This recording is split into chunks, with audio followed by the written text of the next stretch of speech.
اليوم كتقلب على الابناء ديالها. عندها واحد الوليد سميتو اسلام سنايبر، العمر ديالو 10 سنوات، وياسين سنايبر 12 سنه. الا كنتو كتسمعوني ها الام ديالكم كتسلكوا حتى المنصه. وكذلك نداء موشاه ابراهيم عفيف، الله يخليكم عند الوليدات. الا كنتو كتسمعوني شوفوا حتى المنصه الام ديالكم كتسناكم. اسلام سنايبر، ياسين سنايبر، ابراهيم عفيف. الان في الممر رقم 10 ومع فرسان. مشينا العزيز بالله مباشرة رقم 12. إذا السي محمد إلا كانت سلسلة تعليمية. إذا الآن مع العزيز الدلة.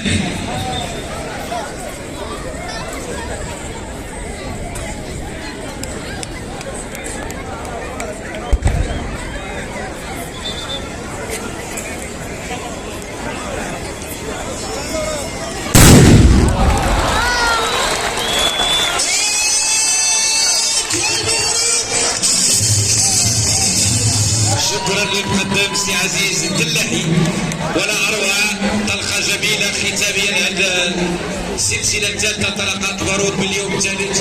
تبارك الله على فرسان مديونه برئاسه المقدم عزيز الدلاحي.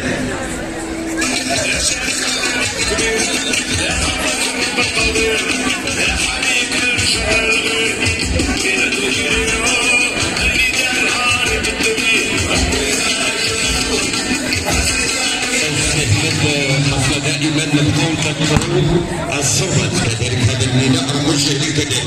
إذا معايا الآن محمد فدواش وغادي يتبعوا في راس مرزوق، العايدي عبد الحق، الغورشي صالح، زكريا الحرشة، عبد الله ولد الحاج غازي، عبد الهادي قريمي. الله يخليكم المقدم اللي سميتو ياخذ المكان ديالو. إذا الشكر موصول سي عزيز الدلاحي، تبارك الله عليكم. والآن غادي نمشيو اليوم ما كاينش تكون أولاد حدو مع السي محمد فدواش. على بركة الله نقدم ونحافظ الله.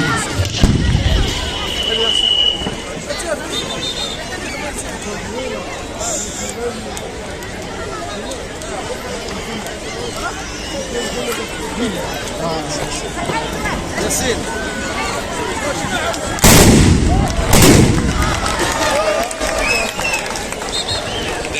كانت هذه صرفة المقدم السي محمد فدواش ممثل بوسكورة ولاد حدو. شكرا ليك والى اللقاء وتلقاو غدا ان شاء الله.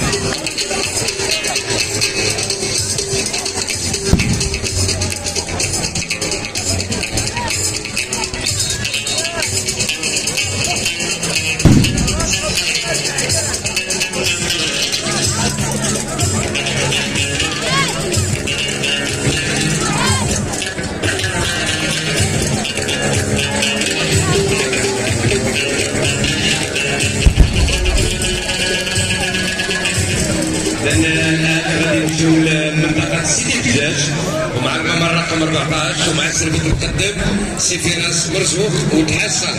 سي فراس مرزوق على بركة الله المقدم.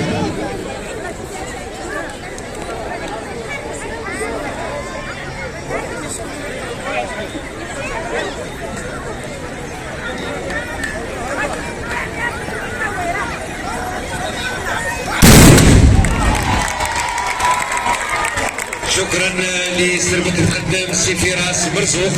شكرا لفرسان سيدي حجاج، تبارك الله عليكم. نتمنى لكم ليله سعيده ولنا موعد غدا ان شاء الله.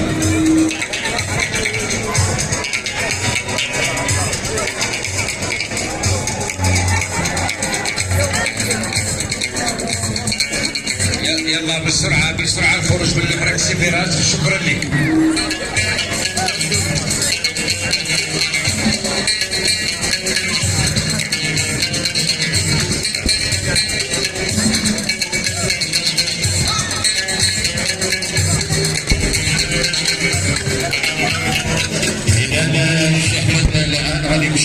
منطقة هكا وبالضبط من الجماعة الترابية للعمارة ومع سلطة المقدم سي عبد الحق العيدي.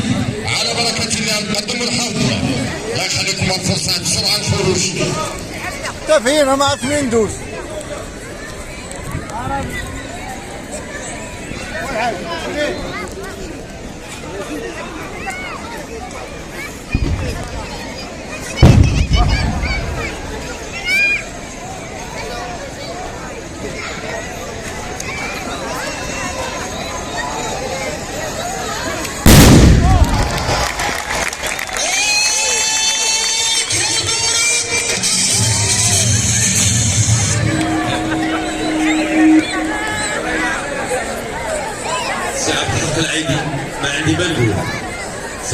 الرائدي مثلتي اسفي احسن تمثيل ومثلتي الطريقه الناصريه احسن تمثيل. شكرا لك وتبارك الله عليك، ولكن سير حق الخير 3 خرسات ديالك هما هذوك الله يعاونك. شكرا لك.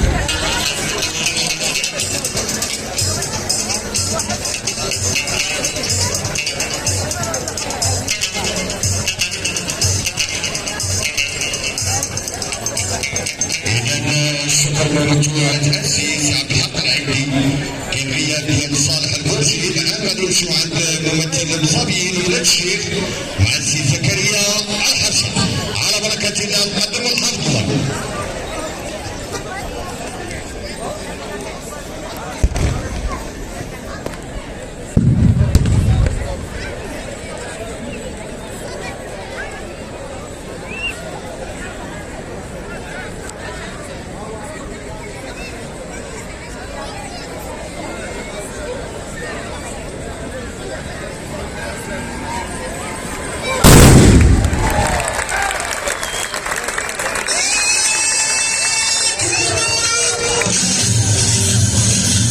تحية خاصة لفرسان ولاد الشيخ المصابيين برئاسة المقدم سي زكريا الحرجة. شكرا لك على هذه المتعة وعلى هذا الإمتاع. تحية لك أنت والفرسان. يلا بسرعة دخل بحرك. إلى اللقاء، نتلاقاو غدا إن شاء الله.